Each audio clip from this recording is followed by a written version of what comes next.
bem-aventuranças. Essas bem-aventuranças são produzidas no caráter do cristão, do momento da sua regeneração até a sua glorificação no céu. E no processo de santificação, essas bem-aventuranças vão se tornando cada vez mais evidentes. À medida que o cristão é conformado a Cristo, cada vez mais ele se torna pobre em espírito, cada vez mais ele chora o choro bem-aventurado, cada vez mais ele é manso, cada vez mais ele tem fome e sede de justiça, cada vez mais ele tem misericórdia do seu próximo, cada vez mais o seu coração é purificado e ele enxerga a vida pelos olhos da fé, enxergando Cristo em todas as circunstâncias, e cada vez mais ele tem paz e ele promove a paz. Então, quem tem essa paz?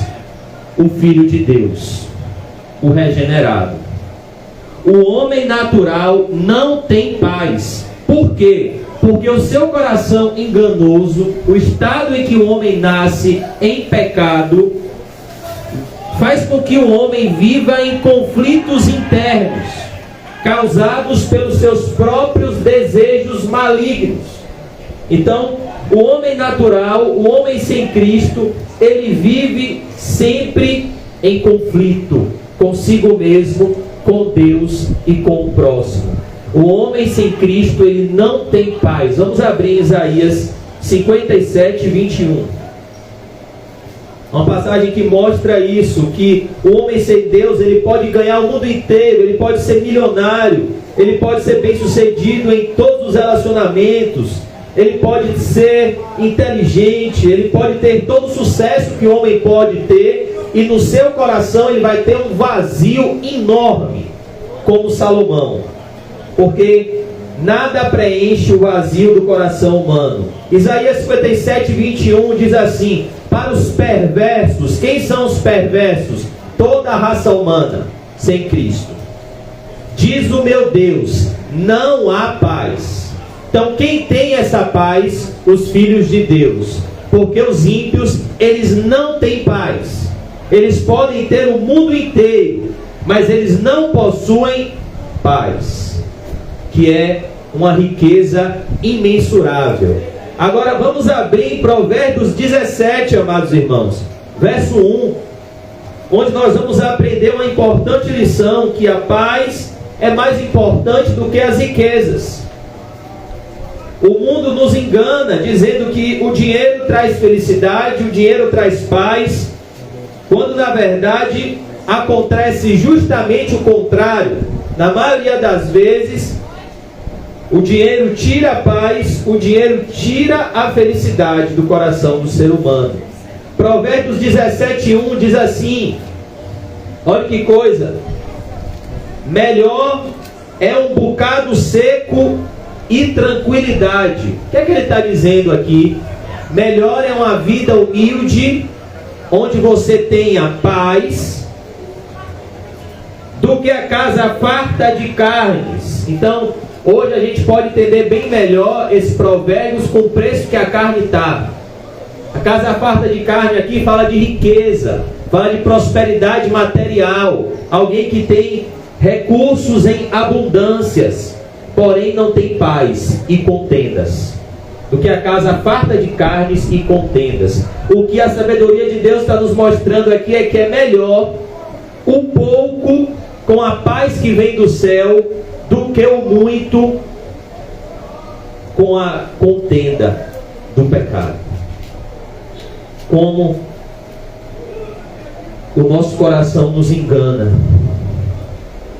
Às vezes você pensa, quando eu tiver aquela condição financeira eu vou ter paz, quando eu tiver aquele emprego eu vou ter paz, e na verdade é aquilo que vai tirar a sua paz, porque a paz não está em coisas materiais, a paz não está em circunstâncias, a paz está em Deus. E é isso que nós vamos ver aqui. Quem tem essa paz? Lembrando que cada bem-aventurança está intrinsecamente ligada a outra. As bem-aventuranças não estão nessa posição por acaso. O pacificador não está após o coração limpo por acaso.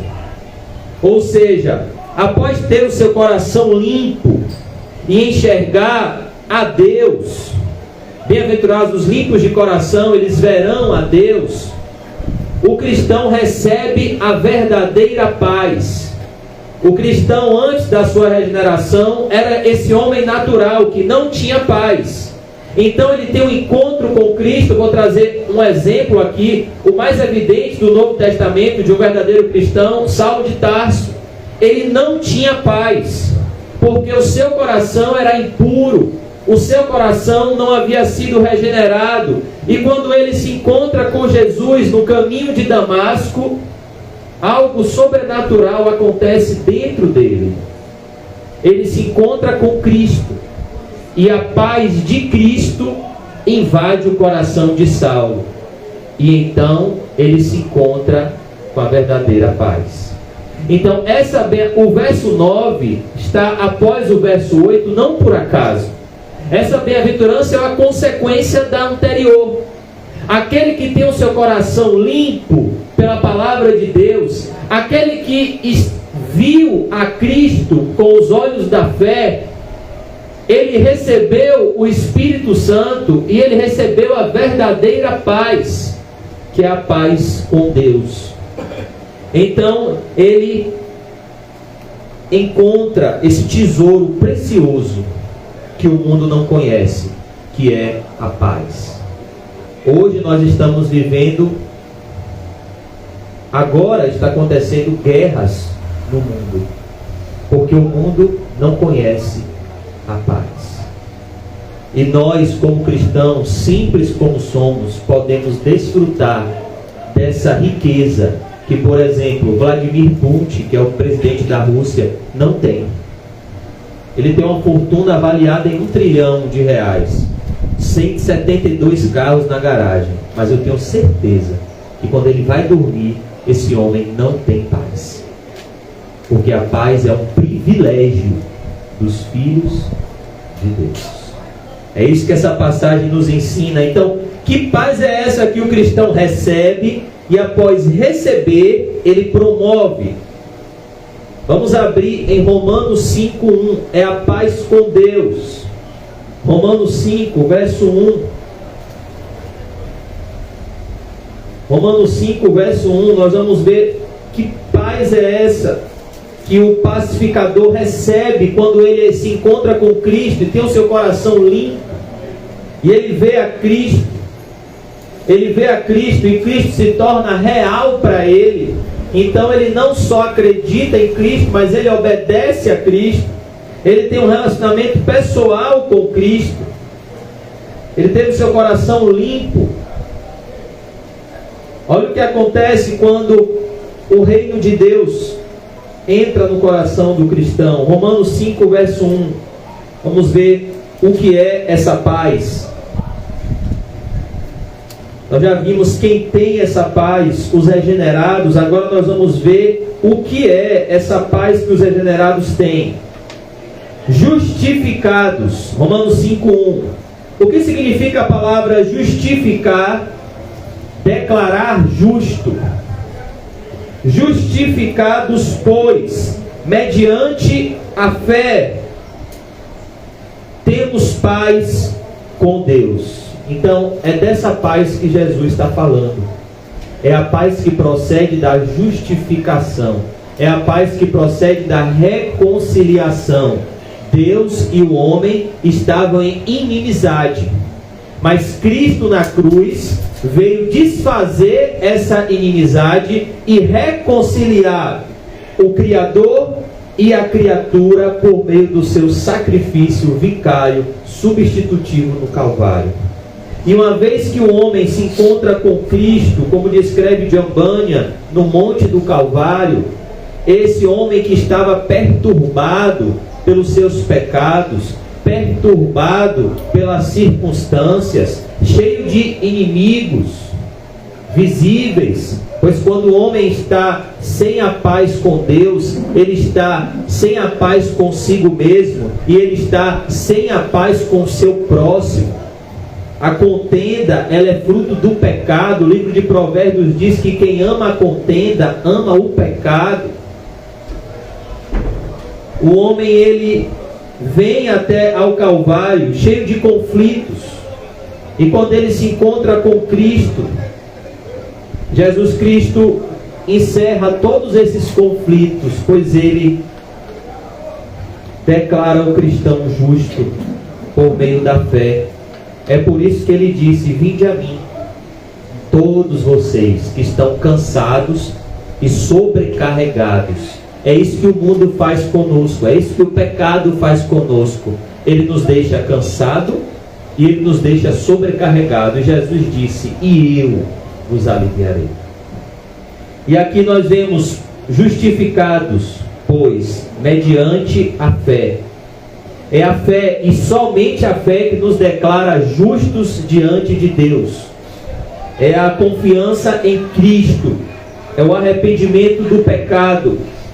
Temos paz com Deus. Então, quando isso acontece, quando o pecador se encontra com Cristo e passa a ter um relacionamento pessoal com Cristo, ele então encontra paz consigo mesmo, encontra paz com Deus, encontra paz com o seu semelhante. Algo sobrenatural acontece quando o pecador recebe o dom de Deus, que é o Espírito Santo. É o que Pedro responde após o seu primeiro sermão em Atos. O coração das pessoas ficaram compungidos, ficaram quebrantados, e as pessoas perguntaram a Pedro: o que eu farei para ser salvo? Pedro então responde: arrependei-vos e sejam batizados em nome do Senhor Jesus Cristo para a remissão dos vossos pecados. E então, após você se arrepender e crer em Cristo, após você vir a Cristo e olhar para Ele crucificado por amor a você, e você confiar nele de todo o coração, você receberá o dom de Deus, a virtude de Deus, que é o Espírito Santo. E então você vai desfrutar de algo que você até hoje nunca desfrutou, que o dinheiro não dá, que os prazeres da vida não dão: a paz, que só o Espírito de Deus pode produzir. Por isso que é essa paz aqui que o mundo precisa, que eu e você precisamos, é a paz com Deus por meio de nosso Senhor Jesus Cristo. É por isso que Isaías, completando essa passagem, lá no capítulo 53, o que é que ele diz? O castigo que nos traz o quê? A paz. Porque o castigo de Jesus traz paz ao pecador? Porque o pecador, sem o mediador, que é Cristo, está em inimizade com Deus. Deus é santo e o pecado é uma ofensa direta a Deus. Mas quando o pecador olha para Cristo e ele se arrepende do seu pecado, a punição do pecado que deveria cair sobre mim e sobre você, recai sobre Cristo. E o escrito de dívida que estava contra mim e contra você, Deus coloca na conta de Cristo. E a paz que Cristo tem, pois Ele é o príncipe da paz, pelo seu castigo, pelo seu sangue, pela sua tortura, pelo seu martírio, Ele nos concede por graça e misericórdia. Ele nos dá o perdão de todos os nossos pecados. É por isso que o Salmo 32 diz: bem-aventurado, como é feliz o homem que tem o seu pecado perdoado. Bem-aventurado é o homem a quem o Senhor jamais imputará pecado. Hoje aqui não importa sua condição financeira, sua condição emocional. A única coisa que importa aqui hoje, se você está acima do peso ou não, a única coisa que importa aqui hoje é: seus pecados estão apagados e perdoados, ou seus pecados ainda estão debaixo da sua cabeça, ou seus pecados ainda estão lá no tribunal de Deus, na sua conta, e não ainda na conta de Cristo. Porque isso é um grande problema. Isso é um grande problema. Se os seus pecados ainda estão na sua conta, há um problema seríssimo que deve ser resolvido e deve tomar a prioridade de todos os outros problemas, pois é um problema eterno. A Bíblia diz que aquele que está sobre os seus pecados está debaixo da ira de Deus. E o Evangelho é pregado, a igreja nasceu, a igreja está aberta somente com um propósito: para que esse pecado que está na sua conta seja confessado e abandonado e seja colocado na conta de Cristo, porque Ele ainda hoje é, no tempo presente, o Cordeiro de Deus que tira o pecado do mundo. Ele não somente tirou, Ele não somente tirará, Ele é o mesmo ontem, hoje e será eternamente. Ele tira hoje o pecado daqueles que creem nele. Ele tira hoje. Então essa é a paz. É quando o pecado sai de você e vai para Cristo. E é quando o Espírito Santo que jorra das veias de Cristo, do sangue de Cristo, é derramado sobre você. Então o que é essa paz? É a paz com Deus. É essa paz que eu e você precisamos na hora da morte. É essa paz que eu e você precisamos cultivar por toda a nossa vida. Essa paz invade o coração do cristão regenerado. Quem é que lembra da cena do filme O Peregrino? Qual é a sensação que ele recebe quando ele se encontra com Cristo? Paz. Estava com um fardo enorme. Quando ele vem a Cristo, esse fardo é tirado. E qual é a sensação que ele sente na hora que o fardo desaparece? Alívio. No filme ele dá um brado: obrigado, Senhor. E ele recebe uma nova roupa. E ele recebe um certificado que dá a ele uma nova vida e faz dele uma nova criatura em Cristo Jesus. Então aquela perturbação que ele tinha no início do filme e do livro, ele perde. Ele agora vai continuar rumo à cidade celestial, vai enfrentar inúmeros desafios, mas ele agora tem paz com Deus. Todos os pecados dele foram perdoados. Agora ele passa a ter a disciplina amorosa de Deus, como o pastor deu o exemplo aqui, quando ele cai na cilada de seguir o anjo de luz, que na verdade era Satanás. E quando ele cai nesse pecado, Deus não imputa esse pecado sobre ele, porque ele já estava perdoado, mas Deus disciplina ele. Que é isso que Deus faz com o seu filho. Deus olha para um regenerado e ele vê Cristo. Nenhuma condenação há para os que estão em Cristo Jesus, mas quando o regenerado peca, ele disciplina, para o nosso proveito e para a nossa santificação, sem a qual ninguém verá o Senhor. Então essa paz invade o coração do cristão. Olha como é sobrenatural ser cristão, irmãos. Olha como é sobrenatural ter o Espírito Santo, quando o reino de Deus entra no cristão. É assim que essa paz chega, pelo Espírito Santo. Então o reino dos céus, o cristão, quando ele nasce de novo, ele não só entra no reino dos céus, mas o reino dos céus entra nele aqui na terra. E é isso que produz paz. Vamos abrir em Romanos 14, 17. Diz assim, Romanos 14, verso 17. Romanos 14, 17 diz assim: porque o reino de Deus é o reino que nós pregamos. Jesus disse: o tempo está cumprido, eu trago até vocês o reino dos céus. Arrependei-vos e crede no Evangelho, nas boas novas. Porque o reino de Deus é o reino que a irmã Osana está. É o reino que, em nome de Jesus, nós estaremos daqui a 100 anos. É o reino que nós pregamos, é o reino que nós queremos entrar, assim que fecharmos os olhos nessa terra. E aqui, desse lado da eternidade, na regeneração, o cristão já desfruta de uma parcela desse reino. Porque o reino de Deus não é comida nem bebida. O que significa aqui comida e bebida? Algo que traz alegria e prazer à vida humana. Não é comida nem bebida, mas o que é o reino de Deus? Justiça, ou seja, santidade. Qual é a segunda característica do reino de Deus? Paz. O reino de Deus é paz. Quem entrou no reino dos céus está em paz. Uma paz que jamais terá.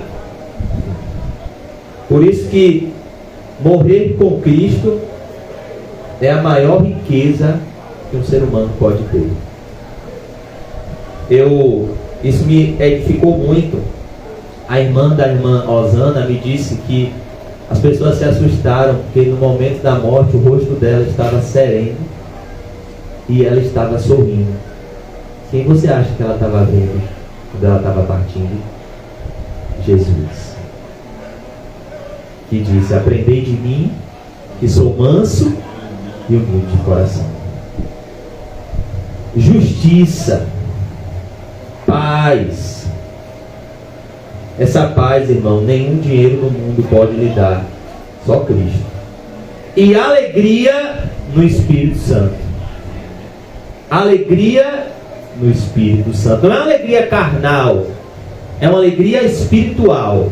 Por isso que eu coloquei no grupo hoje uma frase do pastor J.C. Wiley que explica as bem-aventuranças, a razão da felicidade das bem-aventuranças, que diz que o verdadeiro cristão é a única pessoa feliz de verdade neste mundo, porque a razão da felicidade dele está fora deste mundo, está no reino dos céus. Então, o cristão não é feliz pelas circunstâncias, ele é feliz por causa do reino de Deus. E alegria no Espírito Santo. Alegria no Espírito Santo. Essa é a alegria que o pecado tira. Por isso Davi disse: restitui-me a alegria da tua salvação. É a alegria que Isabel sentiu quando Maria visitou ela grávida de Jesus e João Batista começou a saltitar. É a alegria do Espírito Santo, a alegria da salvação, a alegria do perdão. Lucas 17, 20 e 21. Vamos ver agora outra passagem que confirma o que é essa paz. Lucas 17, 20 e 21. Olha o que acontece quando o cristão é regenerado. Lucas 17, 20 e 21. É uma frase de Jesus, uma afirmação do próprio Deus encarnado, Jesus Cristo. Interrogado pelos fariseus sobre quando viria o reino de Deus, Jesus lhes respondeu: não vem o reino de Deus com visível aparência.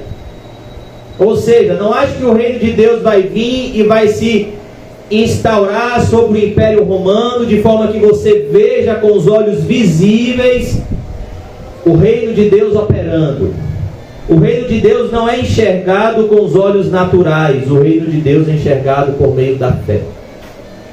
Esse reino que nós aprendemos no Pai Nosso: venha o teu reino, seja feita a tua vontade. Verso 21.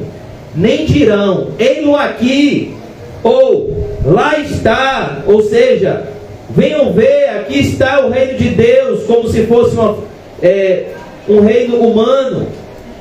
Porque o reino de Deus está onde? Dentro de vós. Então, quando o cristão é regenerado, não só ele entra no reino dos céus, o reino dos céus entra nele. O reino de Deus está dentro de vós, como o Espírito Santo. É o Espírito Santo que coloca o reino de Deus dentro de nós. Por isso que o Espírito Santo, ele fala, e como fala. A questão é que normalmente o que ele fala, a nossa carne não quer ouvir. nem gosta de ouvir, porque ele vai nos direcionar para o reino de Deus. E o nosso coração enganoso quer nos direcionar para o reino dos homens. Por isso que há esse conflito da carne contra o espírito. Gálatas 5:22. Gálatas 5:22. Olha aqui a evidência de que você é salvo. Você quer ter a certeza da salvação, além das bem-aventuranças, além do estudo detalhado da primeira carta de João, você pode ter essas características aqui como um check-up da alma. Gálatas 5, verso 22. É o fruto do Espírito, é o que o Espírito Santo produz. O que é um fruto de uma árvore? É o que essa árvore produz. Você plantou essa árvore cresceu e ela produziu um fruto. Então aqui nós vemos o que o fruto do Espírito, o que o Espírito Santo produz no interior de um cristão. O fruto do Espírito, mas o fruto do Espírito é amor. Em Romanos 5,5 diz que o amor de Deus é derramado em nossos corações pelo Espírito Santo que nos foi dado. Quando o cristão é regenerado, ele entende o que é amor com o próprio amor que é Jesus. Ele recebe esse amor de forma incondicional e constrangedora, e então ele se alimenta desse amor. E ele ama por gratidão, porque Cristo amou primeiro. Ele não ama para ser aceito, ele ama porque foi aceito e salvo, perdoado no amado que é Cristo. Amor, alegria. O amor verdadeiro, ele traz alegria. Por isso que uma das expressões mais bonitas é a expressão o primeiro amor, porque é esse estado de felicidade onde você está contente com Cristo. Por que você está contente com Cristo? Porque Ele está contente com você, e essa relação enche o seu coração de alegria, com a certeza de que Jesus te ama e de que tudo está cooperando para o seu bem. Então a alegria é consequência do amor. Amor, alegria. A terceira característica do fruto do Espírito, nós vamos parar só até aqui: paz. O Espírito Santo produz no coração do cristão o que? Paz. Paz. Um sentimento de tranquilidade, serenidade, onde todas as coisas estão no seu devido lugar, dentro do cronograma planejado e projetado por Deus antes da fundação do mundo. Essa paz aqui é a paz que Davi disse: deleita-te no Senhor e Ele satisfará os desejos do teu coração. Entrega os teus caminhos ao Senhor, confia nele e Ele tudo fará. Ele vai te dar essa paz que fora do propósito dele você não vai ter. Por isso que tem uma frase que acho que o pastor coloca nas redes sociais, que diz: meu medo não é ser fracassado, é ser bem sucedido em coisas que não importam para o meu Salvador. Esse deve ser o maior medo, porque isso vai tirar a nossa paz, porque vai nos tirar do centro da vontade de Deus, que é boa, perfeita e agradável. Tudo que nos tira do centro da vontade de Deus é uma cilada bem arquitetada pelo diabo. São astutas ciladas do diabo. Astutas ciladas que nos mostram caminhos que aparentemente são as melhores opções de vida, mas lá no final são caminhos de morte. Agora vamos ver Jesus. Jesus, sendo o príncipe da paz, é o que diz Isaías 9,6. Ele é o maravilhoso conselheiro, ele é o Pai da eternidade, ele é o príncipe da paz, ele é o portador da paz. Ele trouxe essa paz para mim e para você. Vamos abrir em João 14, 27. Vamos ver outra passagem que nos mostra o que é essa paz. João 14, verso 27. João 14, Evangelho de João. João 14. É Jesus quem vai dizer. Ele está falando justamente do Espírito Santo, quando o Consolador for derramado. E o que ele deixa para os seus discípulos ao partir e derramar o Espírito Santo. Olha que presente Jesus nos deu quando a gente recorre a Ele. Verso 27, João 14, 27, Jesus disse: deixo-vos. Por que ele diz deixo-vos? Porque ele já estava partindo. Jesus está aqui nas suas últimas palavras. É como um pai que diz para o seu filho: meu filho, eu vou morrer, eu vou deixar isso daqui para você. Jesus aqui está partindo, ele está dizendo: eu vou deixar isso daqui para vocês. Deixo-vos a paz. Deixo-vos a paz. E a gente vê que o mundo não consegue produzir paz. Existe uma instituição imensa chamada Organização das Nações Unidas, a ONU, cujo propósito é promover a paz. Impediu a guerra da Rússia e da Ucrânia? Não. Porque toda tentativa humana de produzir paz sem Cristo está condenada ao fracasso.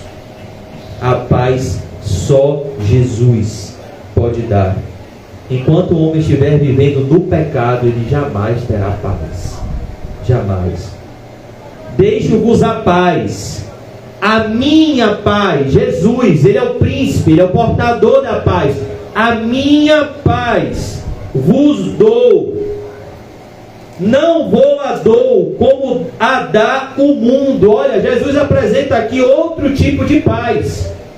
É a paz momentânea, é a paz ilusória, é a paz circunstancial que o mundo oferece. Que paz é essa? É a paz que, enquanto tudo está bem, eu estou em paz. Mas se um exame dá um diagnóstico perigoso para a minha saúde, a paz foi embora. Se as minhas finanças entram em colapso, a paz foi embora. Se os meus relacionamentos interpessoais me decepcionam, a paz também foi embora. Mas aqui Jesus diz: eu não dou a minha paz como o mundo dá. A paz que eu dou independe de circunstâncias. O mundo pode desmoronar, os reinos podem se abalar, tudo pode fugir do seu controle, mas você vai poder descansar como salmista e dizer: aquietai-vos, ouvi o Senhor falando com você. Aquietai-vos e sabei que eu sou Deus. Essa é a paz de Jesus. É a paz que não depende das circunstâncias. As circunstâncias podem ser as piores, mas Jesus, nessa situação, concede a paz. O que você acha que fez 3 jovens dentro de uma fogueira dançar com um quarto homem semelhante ao filho dos deuses, Sadraque, Mesaque e Abednego? Uma pessoa que está dentro de uma fogueira naturalmente deveria estar como? Gritando, porque a chama deveria estar queimando, angustiado, agoniado, perturbado, mas eles estavam serenos, semelhante ao irmão Paulinho, louvando, dançando ao lado de Jesus. O que esse comportamento deles mostra é que eles estavam como? Em paz. O que levou Daniel a não abrir mão da oração e escolher passar momentos a sós com leões famintos numa cova. A paz que vem de Deus. Como Daniel ficou quando lançaram ele na cova? Em paz. Por quê? Porque ele sabia que o Deus dele era todo poderoso para acalmar os leões famintos que estavam vindo sobre ele. E isso aconteceu. Daniel orou em paz. Os leões nem triscaram em Daniel.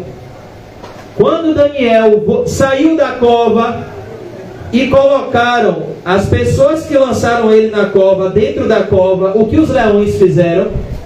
Devoraram. Porque aqueles leões estavam famintos.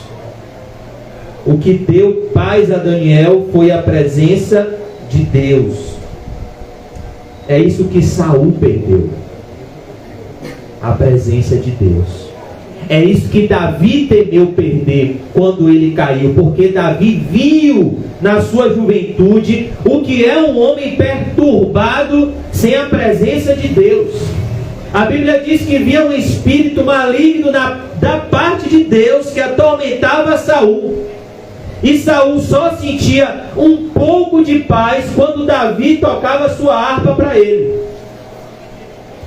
Mas rapidamente ele perdia essa paz. Teve um dia que ele pegou uma lança e jogou para matar Davi. E Davi, pela graça de Deus, se esquivou. Porque Saul não tinha paz. Por que a paz foi embora de Saul? Por causa do pecado. De obstinação. E Deus disse a Saul por intermédio de Samuel: obedecer é melhor do que sacrificar. E quando a presença de Deus foi embora dele, o negócio pegou. 1 Samuel 28 diz que Saul foi buscar, ele buscou ouvir a voz de Deus de todas as formas, e o Senhor não falava mais com Saul. Nem por sonhos, nem por Turim, nem por visão, nem pelos profetas. Deus disse: eu não falo mais com você, Saul. Olha que assustador. E aonde Saul foi parar em 1 Samuel 28? Numa necromante. Que ele sabia que Deus abominava. Porque Saul perdeu o quê? A paz da presença de Deus. Essa paz não tem preço.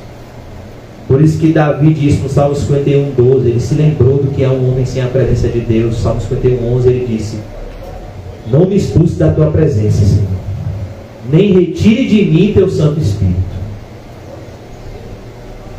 O que aconteceu com Sansão?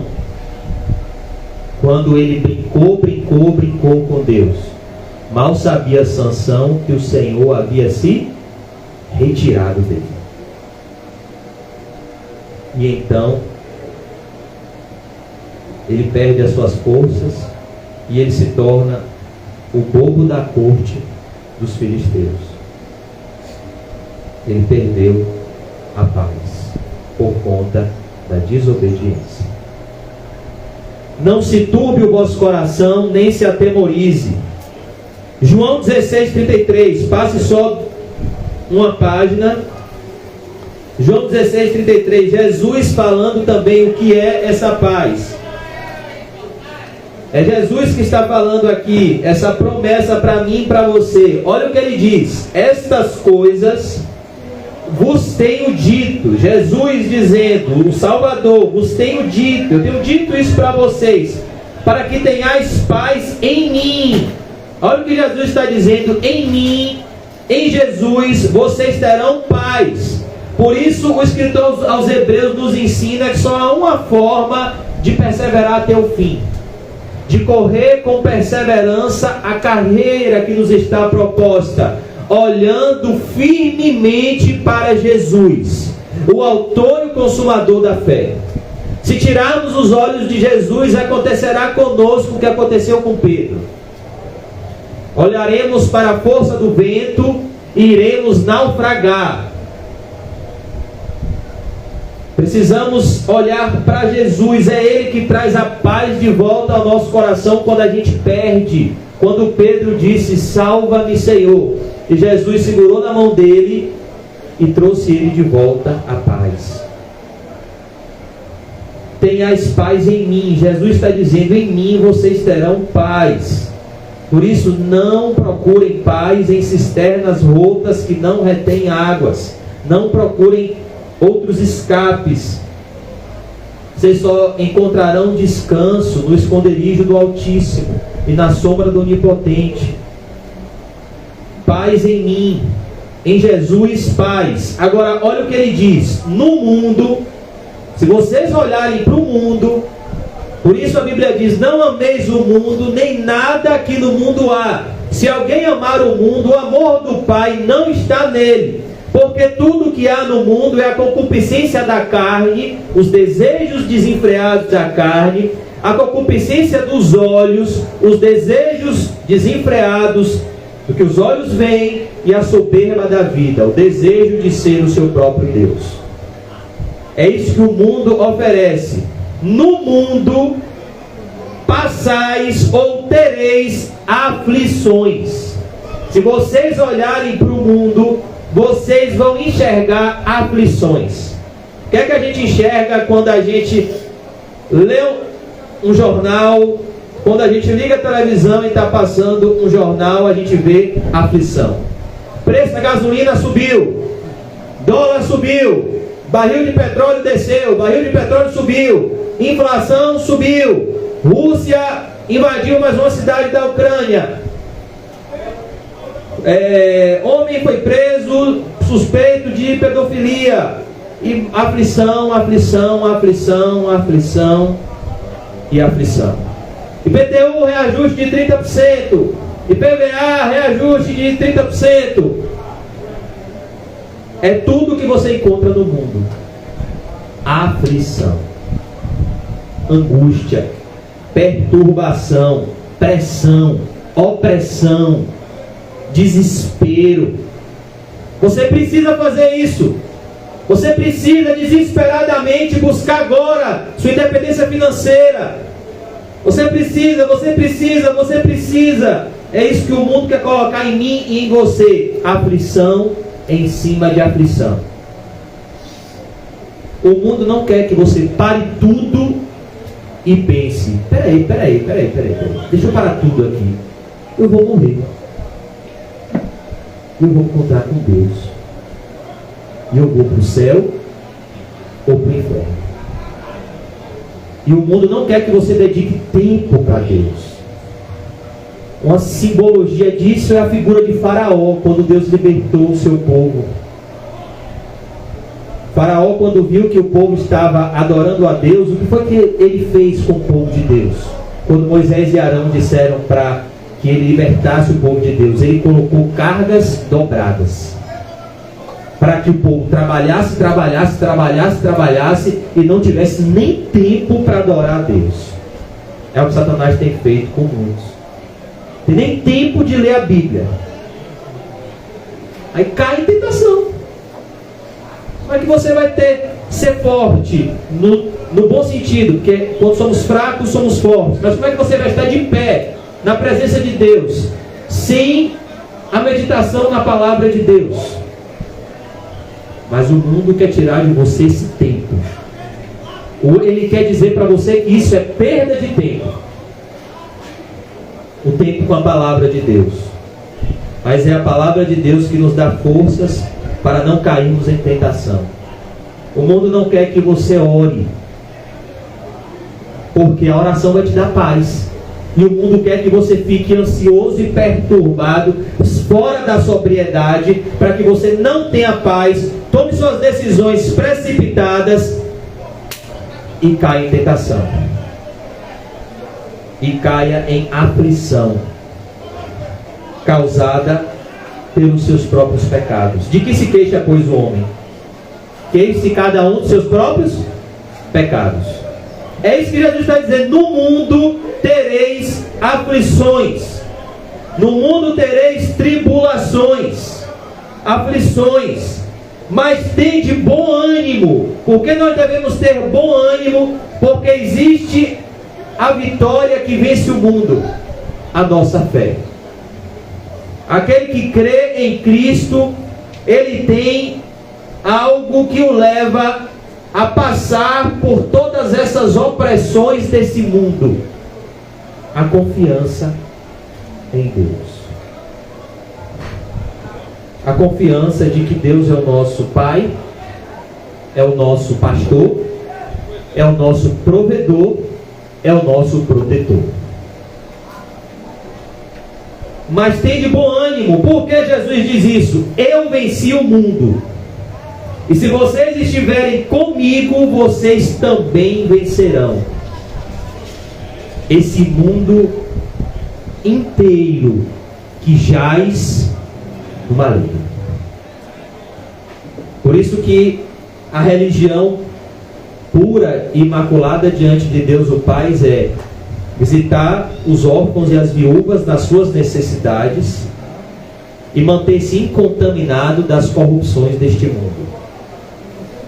Já concluindo, a gente vai para o terceiro tópico.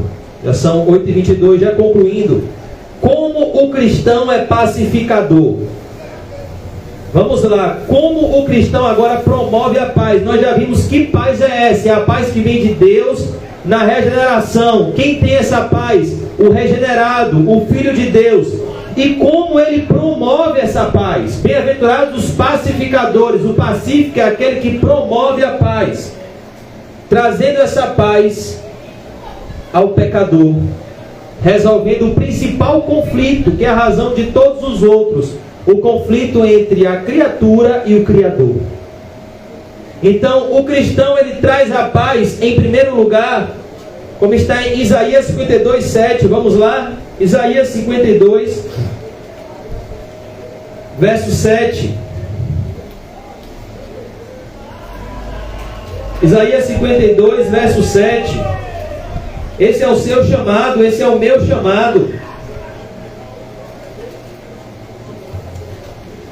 É assim que o cristão promove a paz. Que formosos, ou quão formosos são sobre os montes os pés. Por isso que na armadura de Deus nós calçamos a sandália da preparação do Evangelho da paz. Os pés, olha que coisa, do que anuncia o que? As boas novas. O que é o Evangelho? Boas notícias. Boas notícias de salvação para aquele que crê, para aquele que obedece, que anuncia as boas novas, que faz ouvir a paz. Perceba, a fé vem pelo ouvir, faz ouvir a paz. Então, a paz, ela chega no coração do pecador pelo ouvido, pela palavra. Aprove a Deus salvar os que creem pela loucura da pregação do Evangelho. A mensagem da cruz, ela é loucura para os que perecem, mas para nós que estamos sendo salvos, o que é Cristo e este crucificado? É o poder de Deus. Jesus morrendo na cruz pelos nossos pecados. É por isso que Paulo, em 1 Coríntios 2:2, ele diz: quando estive entre vocês, eu não decidi saber nada no meio de vós. Imagine, para mim é fácil, porque eu realmente não sei nada, eu sou burro. Mas Paulo era um dos homens mais inteligentes da história da humanidade. Paulo poderia conversar com qualquer filósofo, qualquer erudito, de igual para igual. E ele chega na cidade que valorizava o saber, Coríntios, uma cidade grega, que tinha os maiores filósofos da humanidade, e ele diz: eu abro mão de tudo, todos os conhecimentos, e eu só apresento a vocês um conhecimento, que é o que pode salvar a alma de vocês: Jesus Cristo e este crucificado. Eu vou pregar para vocês só isso, porque é isso que salva o pecador. Eu não vou pregar para vocês palavras persuasivas, é o que Paulo diz, de sabedoria humana. Mas a mensagem de Paulo era Cristo e este crucificados, que anuncia coisas boas. O Evangelho são maravilhosas notícias para aquele que se arrepende. Você tem uma dívida impagável e você não tem como pagar. Mas se você confiar em Cristo, Ele assume a sua dívida e paga. É o Evangelho. É como você tem lá uma dívida de 5 milhões no banco, você não tem como pagar, e você pode ter essa dívida toda perdoada do dia para a noite. Você está perdoado, você não vai pagar mais nada. E mais, além de você não pagar mais nada, vai ser feito um depósito na sua conta de mais 5 milhões. É o Evangelho. Deus não só perdoa a nossa dívida, mas Ele coloca na nossa alma o Espírito Santo, que é a maior riqueza que esse mundo pode ter. Então você, além de não dever mais nada diante do tribunal de Deus, quando você recebe a Cristo, você recebe o poder de ser feito um filho de Deus. Você agora, além de não dever mais nada, você agora tem acesso ao trono da graça como um herdeiro de tudo. É uma boa notícia. É uma maravilhosa notícia. Você pode passar agora de inimigo para filho, de criatura para filho. Então creia em Jesus Cristo.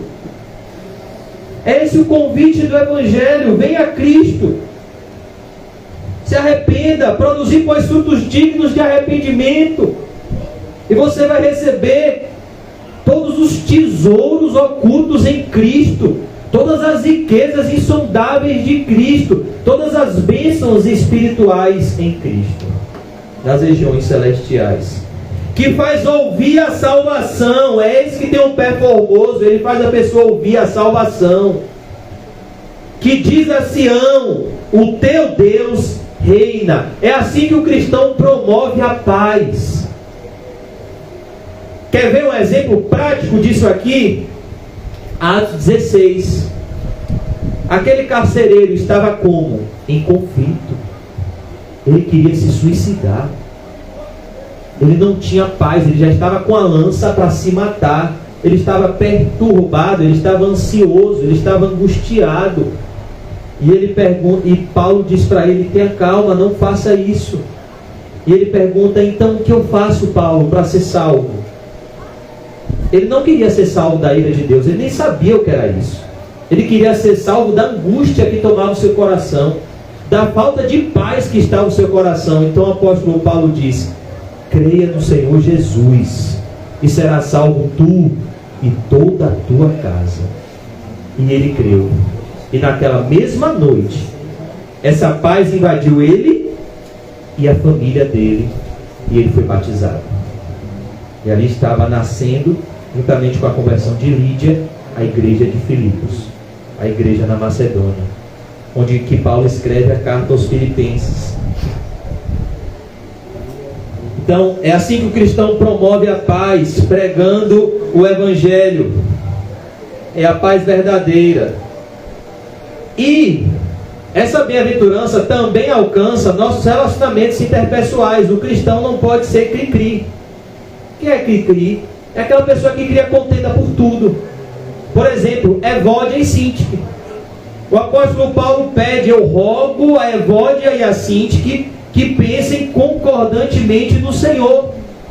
O cristão não pode amar a contenda. O cristão é aquele que se desvia de contenda, principalmente contendas fúteis, como era o caso de Evódia e Síntique. Brigar por causa de besteira, porque o púlpito não está no lugar que você queria. Brigar por causa de, sei lá, de pequenas coisas. O cristão, ele é inimigo de contenda. Olha o que Paulo diz: no que depender de vós, tende paz com todos. No que depender de você, cesse o conflito, cesse a contenda, porque você tem paz, então você promove a paz. A Bíblia diz que Deus odeia o que semeia contendas entre os irmãos. A Bíblia diz que quem ama a contenda ama o pecado. O cristão ama a paz, porque o reino de Deus é um reino de paz. Só há um momento onde o cristão abre mão da paz: é quando a verdade está em jogo.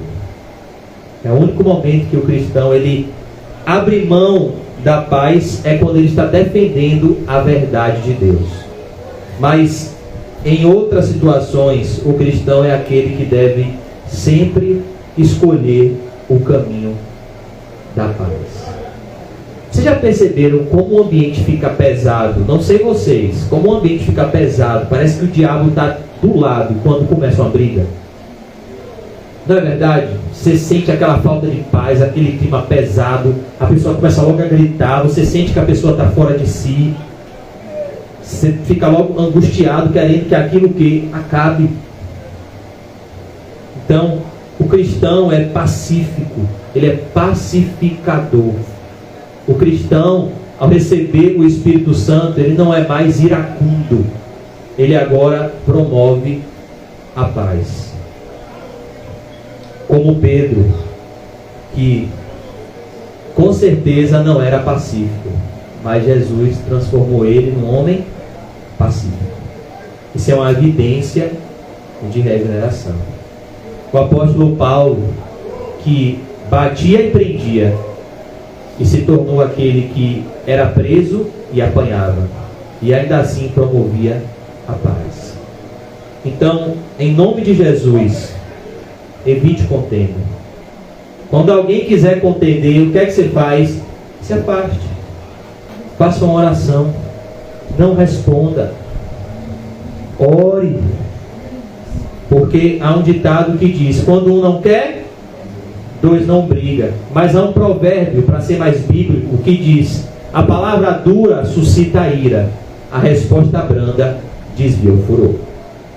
A pessoa quer brigar, chega lá, te diz um bocado de desaforo e diz, aí pensa que você vai dizer mais desaforo para começar o embate, aí você diz: ô meu irmão, me perdoe. Aí a própria pessoa fica sem graça e o conflito acaba ali. Então o cristão é aquele que deve promover a paz. Por quê? Porque ele vai se parecer com seu Pai, que é Deus. Deus é um Deus de paz. Deus é um Deus pacífico. E os seus filhos são pacíficos. Olha que coisa, quando você promove a paz, você está agindo como um filho de Deus. Agora a quarta e última etapa: porque serão chamados filhos de Deus. Quem é que chama o cristão de filho de Deus? Os ímpios? O mundo? Não. O mundo não chama os cristãos de filhos de Deus. O que foi que os fariseus disseram de Jesus? Ele expulsa demônios pelo maioral dos demônios. Chamaram Jesus de quê? Endemoniado. Então, não reconheciam que Jesus era filho de Deus. Quem chama o bem-aventurado de filho de Deus não são os ímpios, não é o mundo. Porque a próxima bem-aventurança, que nós vamos ver na semana que vem, mostra qual é a reação do mundo para com os cristãos: injúrias, perseguição, calúnias. O mundo não diz: oh, que bom, você é um pacífico filho de Deus. Não. O mundo, ele diz acusações levianas contra os filhos de Deus, a ponto de colocarem a culpa do incêndio de Roma em Paulo e Pedro, para o prender. Imagine, duas pessoas que faziam o quê? Pregavam o evangelho que traz a paz.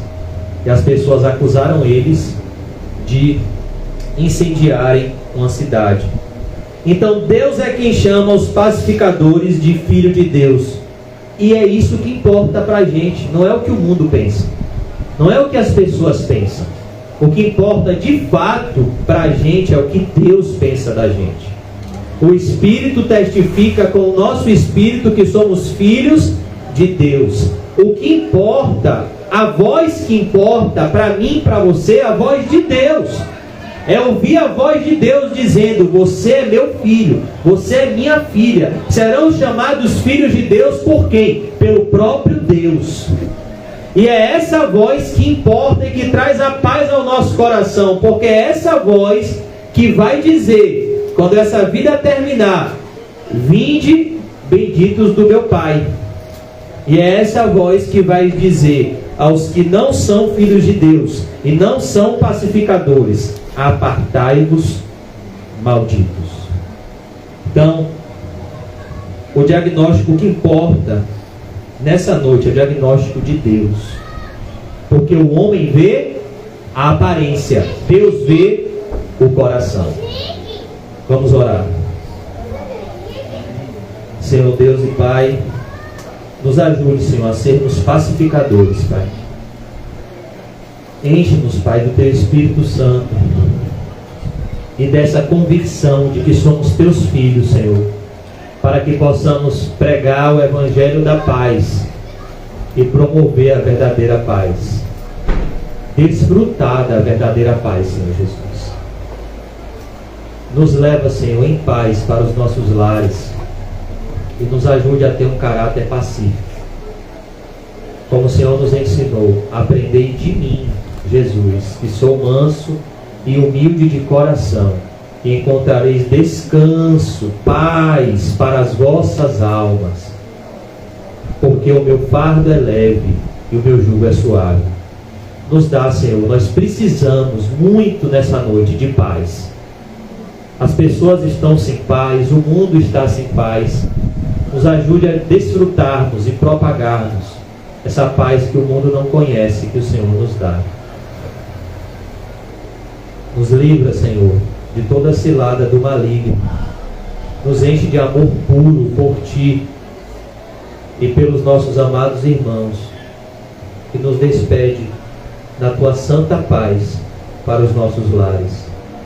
Que a nossa saudação uns para os outros, a paz e a graça do Senhor Jesus Cristo, de fato seja compreendida.